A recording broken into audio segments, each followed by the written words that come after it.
अस्सलाम वालेकुम नाजरीन, मेरा नाम है बिलाल इब्ने अब्बास। आज से हम एक सीरीज़ का आगाज़ करने जा रहे हैं जिसमें हर कुरानी सूरत का मुख्तसर खुलासा आपके सामने पेश किया जाएगा। तो आज हम जिस सूरत की बात करने जा रहे हैं वो है सूरह फातिहा।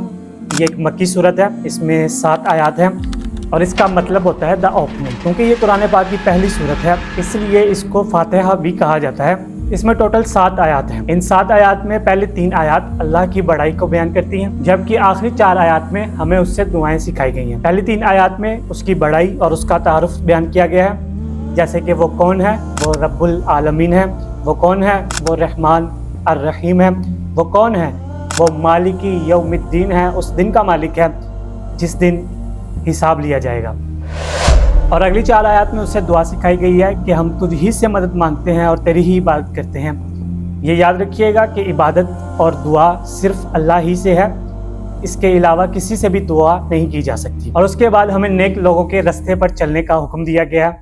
वो रास्ता सिराते मुस्तकीम कहलाया गया और उस रास्ते से बचने का कहा गया है जिस पर जालिम और गुमराह चला करते थे। गामदी स्कूल ऑफ थॉट्स के मुताबिक ये कुरान की पहली सूरत है, जबकि बाकी मुस्लिम उम्मा की नज़र में कुरान की पहली सूरत सूरह अलग है। इस सूरत को आप एज ए दुआ भी ले सकते हैं और जा बजाय इसका जिक्र करके अल्लाह से दुआएं भी मांग सकते हैं। ये याद रखिएगा कि ये सूरत हर नमाज में पढ़ी जाती है।